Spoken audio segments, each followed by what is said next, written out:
There was a scream, a splash, and then a weird buzzing sound that ended with a loud pop. I didn't even have to check. I knew exactly what had happened. Karen's precious surveillance drone had just nosedived into her pool like a mechanical kamikaze, and all because I decided I'd had enough of being watched in my own backyard. Rewind 3 weeks, and this whole mess began with a bratwurst, a cold soda, and an innocent barbecue that apparently violated Karen's ever-evolving definition of peace and order. It was a Saturday afternoon, sunny and calm, the kind of day that begged for burgers, lawn chairs, and a little music. My wife Angela had just finished prepping the sides while I was manning the grill, flipping burgers like a backyard Gordon Ramsay. Our teenage daughter, Ellie, had her earbuds in and was curled up with a book on the patio swing, enjoying the calm before school chaos kicked back in. Then came the sound that would trigger this entire battle, a high-pitched, constant whirring growing louder and closer.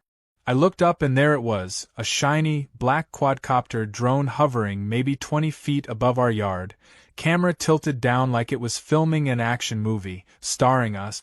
I stared at it, spatula still in hand, wondering for a split second if it was just some neighborhood kid's toy. Then it drifted closer, just inches above our fence line, and the camera zoomed in. Not on the grill. Not even on me. Right on Ellie, who had no idea she was being filmed. That was when my protective instincts kicked in. I waved at it, tried yelling. Nothing. The drone twitched a little and floated off toward the oak tree near the property line. I followed it to see where it would land and caught sight of it zipping back toward the biggest 2-story house on the block, Karen's place. Now, in most neighborhoods, there's that one person. In ours, it was Karen. She ran the HOA with the same energy a prison warden runs, solitary confinement. Grass half an inch too high. Citation. Flag on your porch the wrong color? Fine.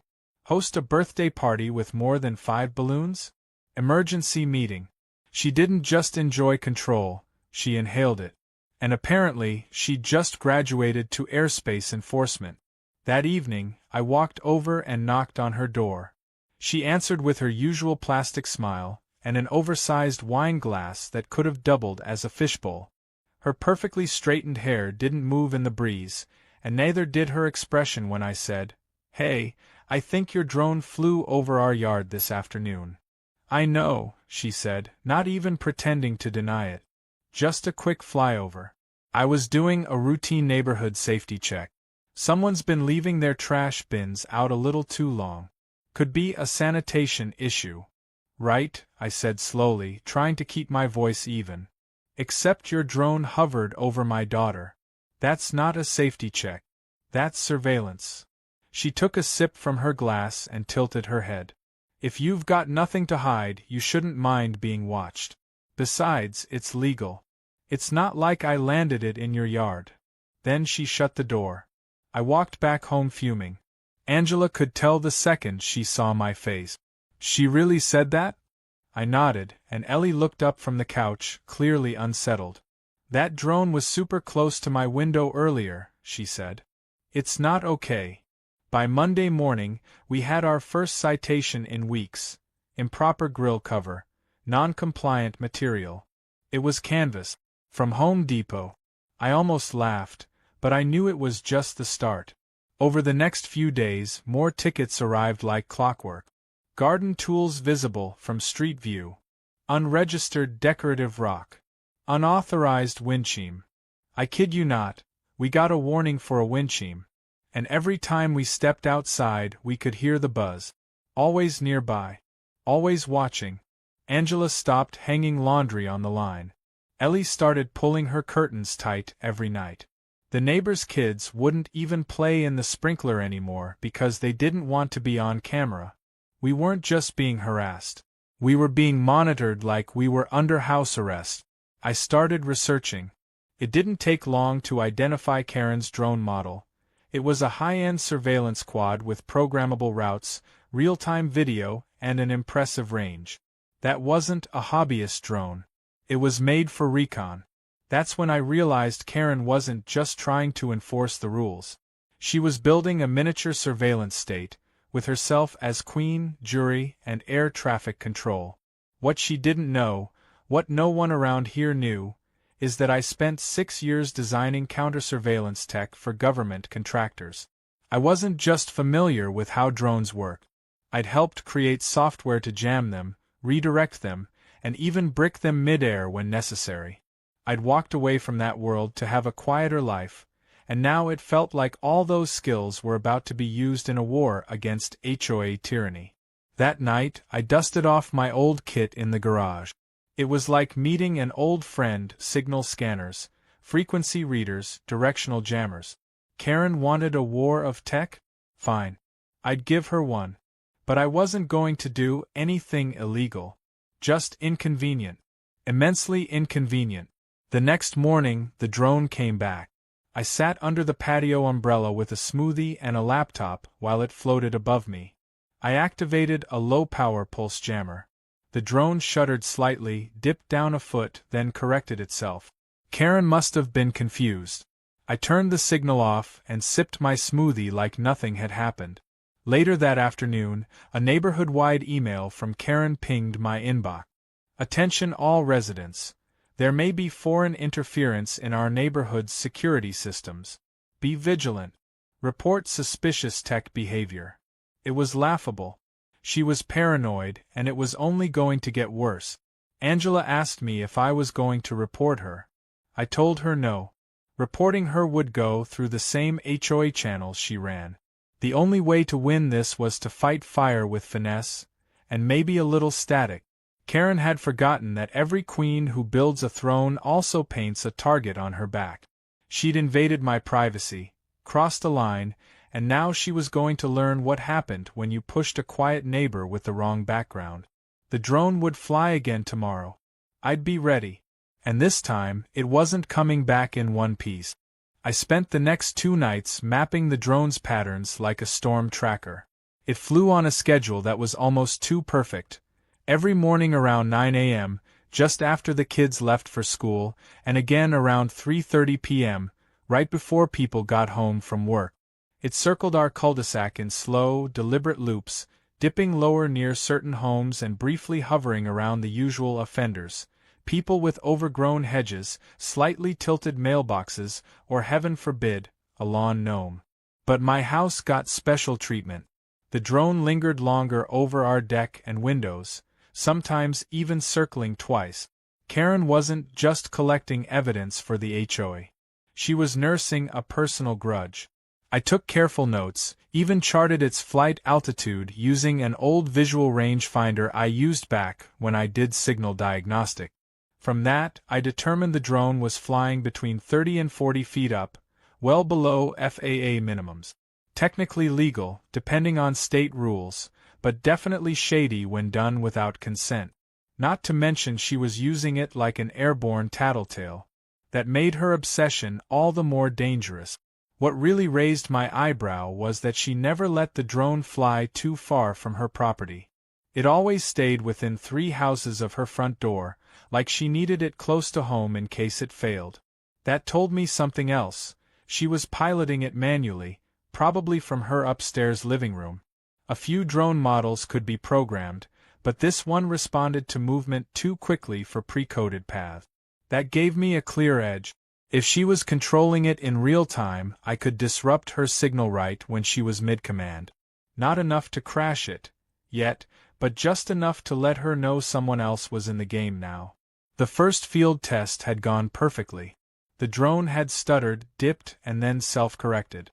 Karen must have noticed, but she probably chalked it up to a weak connection or wind interference. I waited 2 days before my next test, knowing she'd be watching more closely. Sure enough, her paranoia escalated. She emailed the entire HOA warning us about potential digital invaders, as if Russian hackers had set their sights on our cul-de-sac. Then she installed 2 new cameras on her porch and one on a tall pole in her backyard, motion-sensitive with infrared. She was preparing for war with a ghost. But I wasn't the only one who had noticed something strange. My next-door neighbor, Tom, came over while I was fixing my gutter. He's the type who minds his business, but even he was rattled. He leaned in and said, "Hey, you ever see that thing fly over your grill? I think Karen's drone caught me shirtless last week. I've been getting complaints about unruly appearances." I nodded, keeping things vague, but his expression told me I wasn't alone. The neighborhood was starting to feel like a fishbowl with one person doing all the watching. I kicked the next phase into gear. I built a directional jammer disguised as a decorative birdhouse and placed it on my patio railing. It looked harmless, a wooden robin perched on the edge, staring into the void. Inside, it had a modified frequency disruptor that could scramble signals in a 50-foot cone. Still legal under most state laws, as long as it didn't cause interference to emergency bands or commercial services. I'd tested it at half power already. Now it was time to dial it up. The next morning, Karen's drone arrived right on schedule. I sipped my coffee as it floated into range. I flicked the switch. It jerked in midair like it hit an invisible wall, spun left too fast, then wobbled. I turned the jammer off after 5 seconds. The drone steadied, hovered, and zipped back to her house like it was scared. That was enough to throw her off. I imagined her staring at her monitor, tapping her controller like it was broken. Then came the HOA-wide email blast titled "Strange Interference Event." She claimed someone was attempting to sabotage community safety. She even attached blurry screenshots of what she described as interrupted footage, which was basically grainy video of my birdhouse and my grill. No proof, no face, just desperation. She was spiraling, and I knew it wouldn't take much more to tip her into full meltdown. By that weekend, Karen had gone full spy thriller. She hired a private security firm, probably out of some neighborhood enhancement fund, to install a portable antenna on her roof. I spotted the van and snapped a few pictures. When I asked the installer what it was, he muttered something about signal repeaters and connectivity boosts. In other words, Karen was trying to amplify her drone's range so she could maintain control if it went too far. She was adapting. But so was I. That night, Angela and I sat on the porch watching the stars, and I showed her the jam logs from my laptop. She raised an eyebrow. "You're treating this like a mission." I nodded. "That's because it is one." She turned this into a privacy battleground.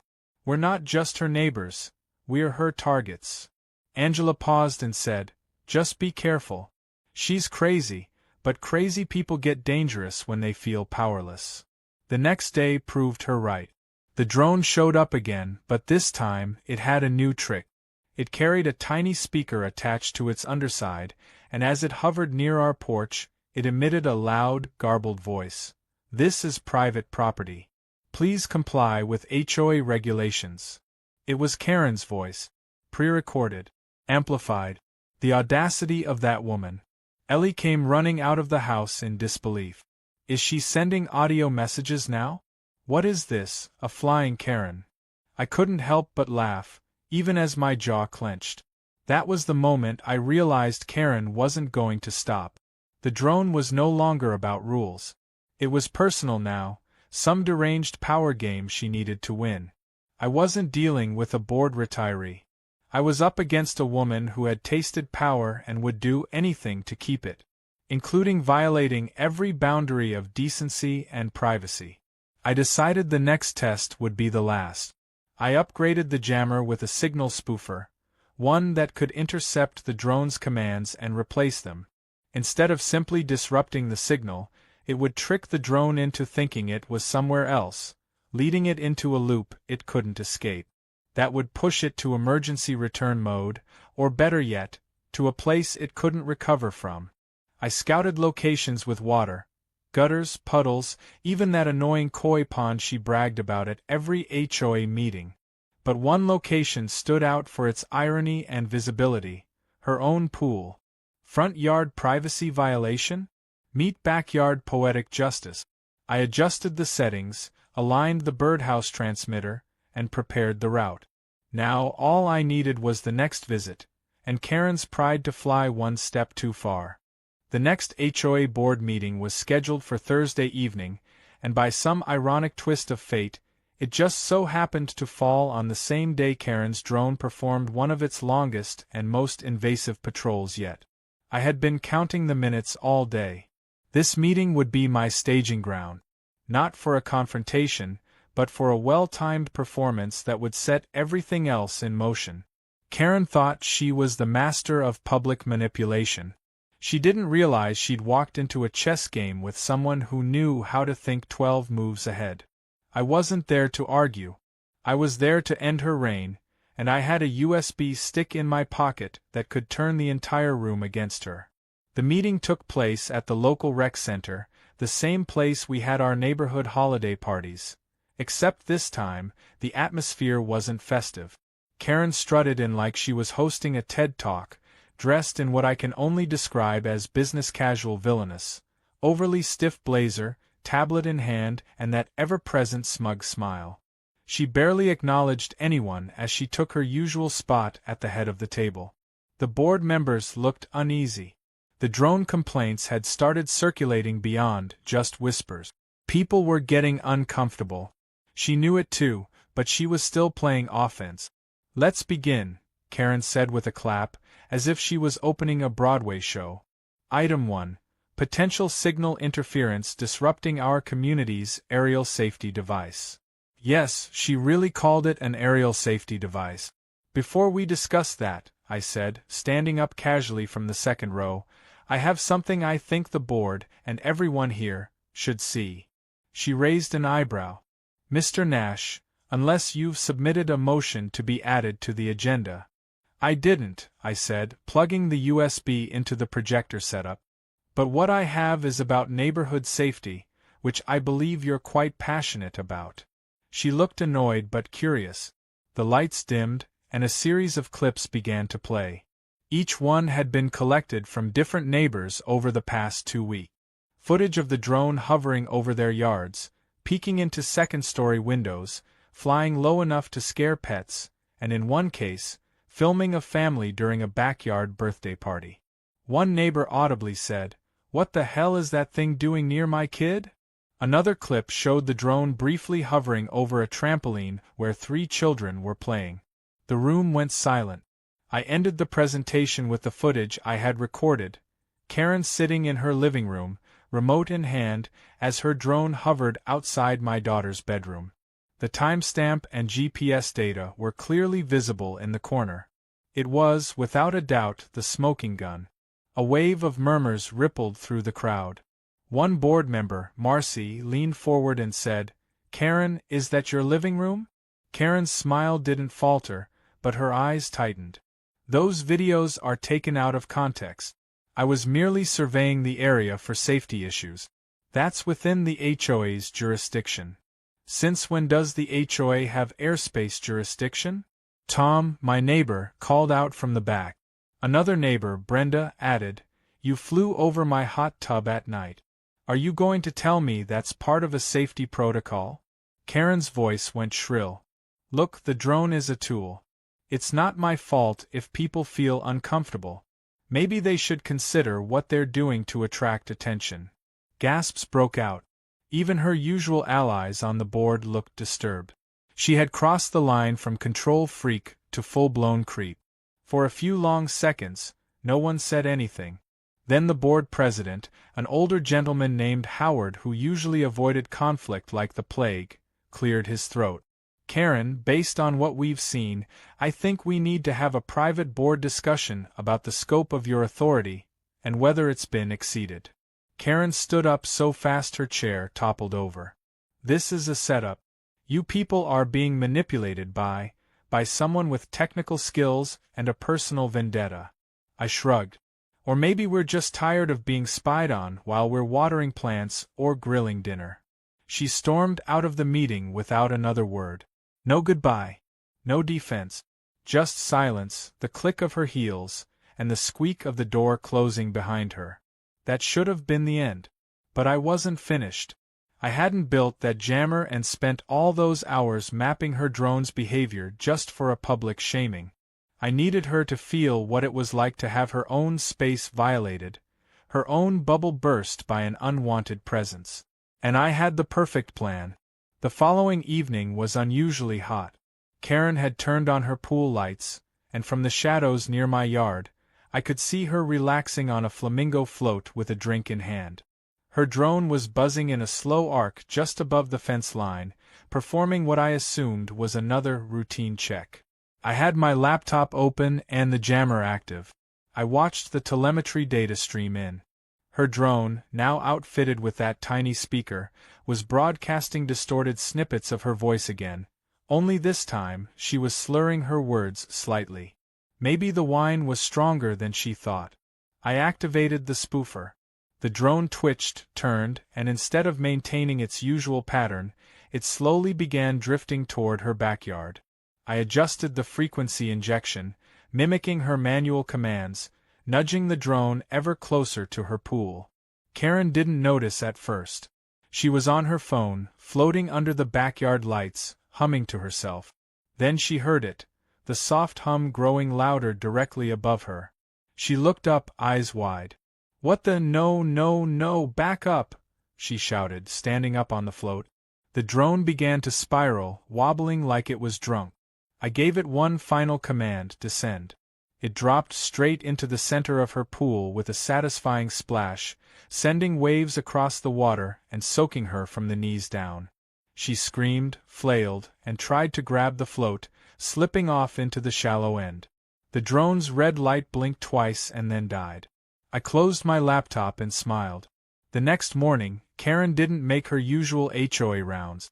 No emails. No citations. No surveillance. Just silence. Word spread fast. People whispered about how the drone malfunctioned and took a dive. Some said it was divine justice. Others said maybe it had become self-aware and tried to escape. But no one missed it. The buzzing was gone. The air felt lighter. And as for me, I finally spent a morning on my porch without having to glance up at the sky. The aftermath of the drone crash was far more dramatic than even I had expected. Karen didn't come outside for 3 straight days. Not a single email. Not a single HOA bulletin. For someone who usually treated the neighborhood like her personal fiefdom, the silence was suspicious, almost eerie. People began to wonder if she'd finally given up. But Karen wasn't the type to admit defeat so easily.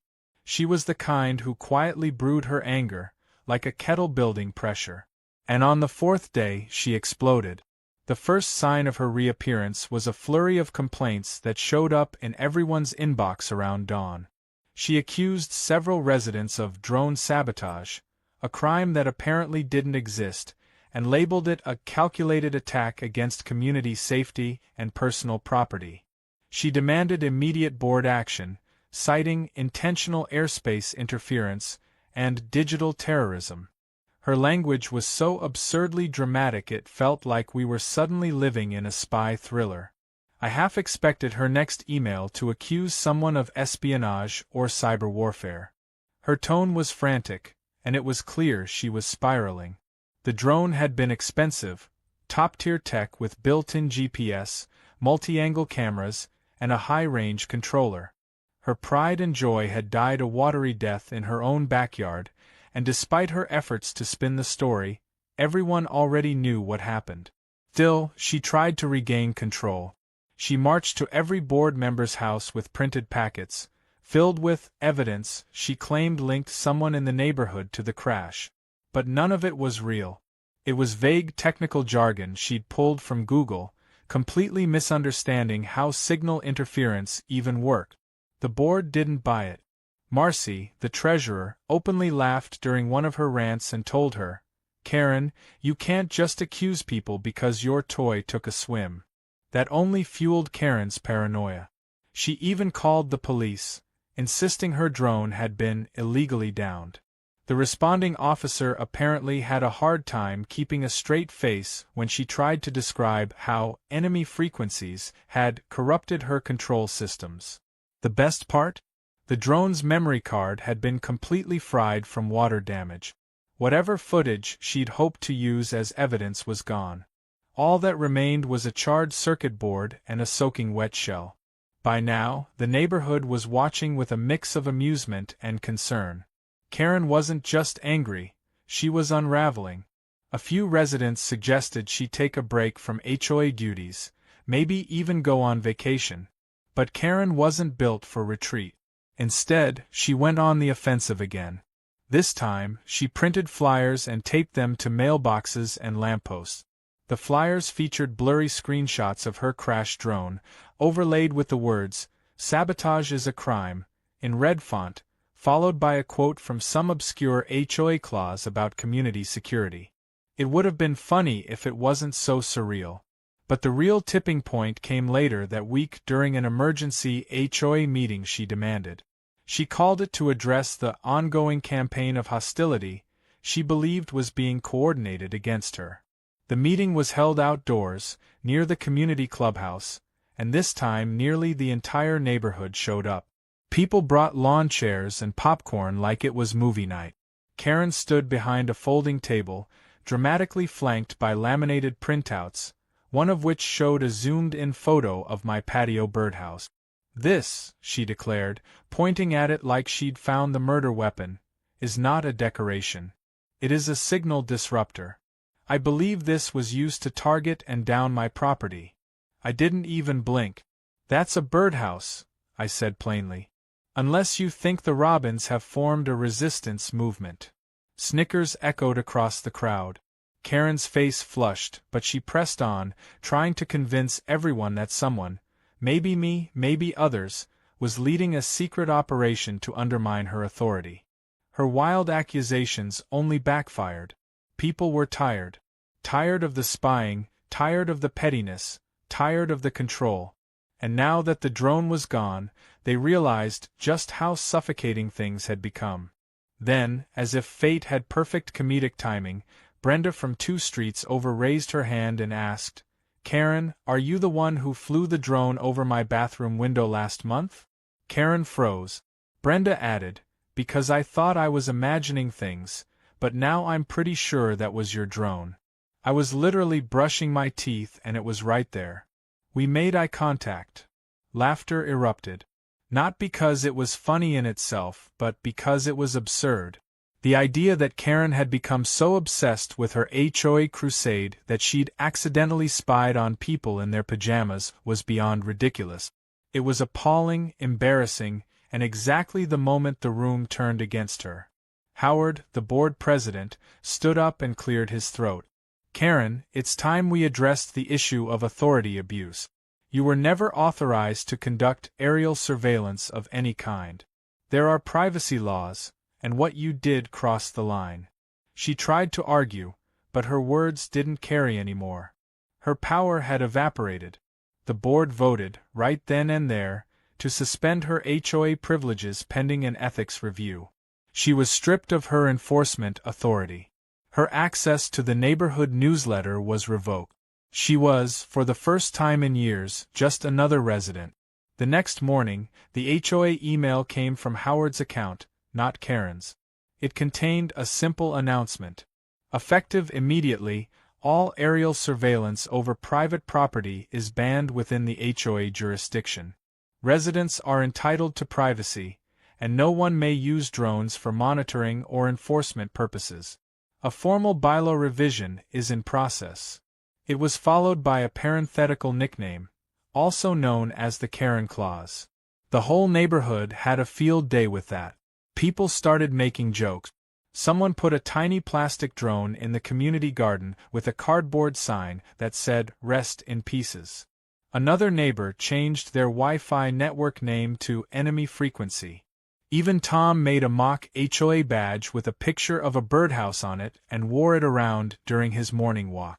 As for Karen, she disappeared from view. Her blinds stayed closed. Her porch lights were off. She didn't show up at community events, didn't respond to emails, and for the first time ever, didn't complain about the recycling bins being left out too early. Whether it was embarrassment or pure rage, no one knew for sure. But the important part was that she was gone in every way that mattered. It wasn't just the drone that crashed. It was the illusion of control she had built over the years. Her grip on the neighborhood had finally slipped, not because someone yelled or fought, but because she exposed her own obsession. All I had to do was guide her toward her own self-destruction and let gravity handle the rest. And in the quiet that followed, the neighborhood breathed a collective sigh of relief. There were no more flying cameras, no more voice recordings, no more citations for wind chimes or gnomes. People were planting flowers again, chatting on porches, letting their kids run around barefoot. The air felt normal, the way it should have been all along. Life returned to the neighborhood in the most beautiful and unexpected way. It wasn't just about the drone being gone or Karen losing her grip on the HOA board.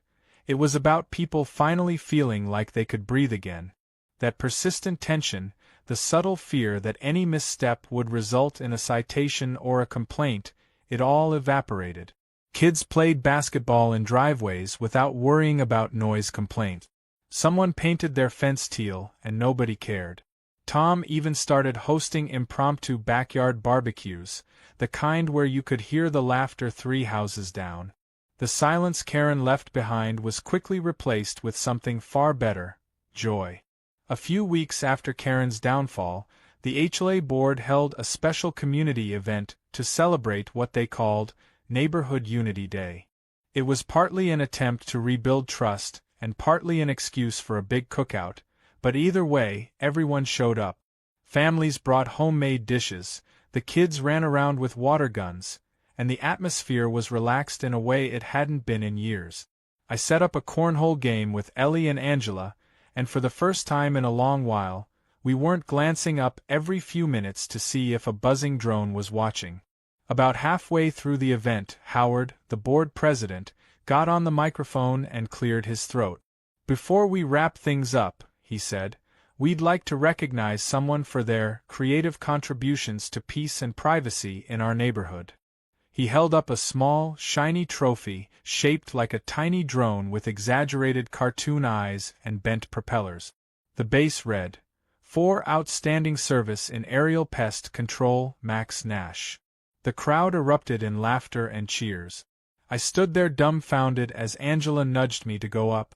I walked to the front, took the trophy, and gave a mock salute that made everyone laugh harder. Someone from the crowd yelled, "Don't let him near your sprinklers. He'll reprogram them into laser turrets." It was all in good fun. The award wasn't about the trophy. It was about the message: we see what you did and we're grateful. Not just for jamming a drone, but for standing up to the nonsense when no one else could. Even Karen's husband, Greg, gave me a polite nod from across the park. He looked like a man who had aged 10 years in the last few weeks. Rumor had it he'd been the one urging her to give up the drone obsession long before it all exploded. Now he mostly kept to himself, walking their dog alone and never saying much. If there was any relief for him in Karen losing power, he didn't show it, but he didn't fight it either. Later that evening, I sat on my porch with Angela, watching the sun dip behind the rooftop. Ellie was inside video calling her friends, probably gossiping about Neighborhood Unity Day and the drone trophy. Angela leaned back and sighed. "It's crazy, isn't it? All of this started with a barbecue." I smiled. "And a very nosy drone." She looked at me, amused. "Do you regret it? Any of it?" I thought about that for a moment. No. I think Karen needed to be shown that privacy still matters. That control has limit. And besides, it was worth it just to see her drone do a perfect belly flop into her own pool. Angela laughed so hard she nearly spilled her lemonade. "You really planned that down to the splash, didn't you?" "Every inch of it," I said proudly. The next morning, I took a small project out of the garage. I'd been working on a new drone, not one for spying, but for fun. It was built from scratch, using parts from a kit Ellie and I had started months ago but never finished. This one didn't have cameras or speakers. It wasn't meant to record or patrol. It was designed to deliver snacks. Yes, snacks. A little basket underneath carried anything from a bottle of water to a bag of chips. It was Ellie's idea, a drone that brought her cookies while she did homework in the backyard. I fired it up and let it hover gently over the lawn. Ellie ran outside, squealing with delight as it flew a slow circle and dropped a granola bar near her. She clapped and gave me a thumbs up. I couldn't help but feel a weird sense of pride. Where Karen had used tech to dominate, I was using it to entertain and connect. It wasn't the technology that was the problem, it was the person behind the controls. Tom stopped by around noon, holding a package and grinning. "Hey Max, you got a minute?" He handed me a small wooden plaque. It had a laser-engraved image of a birdhouse and the words, "For tactical bravery in the face of HOA tyranny." I laughed so hard I nearly dropped it. "You made this?" I asked. "Made it, varnished it, and even debated adding blinking LEDs," he said proudly. "But I figured subtlety works better." By then, the Karen stories had taken on a life of their own. New residents asked about the drone saga, like it was a local legend. Someone even suggested we turn it into a Halloween theme, kids dressing up as drones, birdhouses, and angry HOA managers. Karen herself had faded almost completely into the background. She still lived here, technically, but she didn't interact with anyone anymore. Her windows stayed closed, her yard unkempt, and her mailbox stuffed with junk mail she never picked up. It was like the neighborhood moved on without her. The HOA board eventually passed a full revision of their bylaws. No surveillance equipment was allowed without full community consent. Any citations had to be backed by human observation, not aerial footage. And drones? Banned. Period. No exceptions. The rule was affectionately known as the Karen Clause, and though some newer residents didn't know the backstory, the rest of us always chuckled when we heard it mentioned. As for me, I finally got back to enjoying the little things. Mowing the lawn without a camera buzzing above. Drinking coffee on the porch without wondering if I'd be cited for unlicensed plant placement. And most importantly, feeling like my home was actually mine again. One evening, just before bed, I noticed Karen standing in her driveway, staring up at the sky. She looked older, tired, like someone who had poured all their energy into controlling others only to find themselves completely alone. For a moment I considered waving. But she turned and went inside before I could. Angela joined me a few minutes later and asked, "You ever think she'll try again?" I shook my head. She had her shot. She built a throne out of paranoia and turned herself into a punchline. If she tries anything again, the whole neighborhood will be ready. Angela nodded, resting her head on my shoulder. Good. Because I like the peace. And so did I.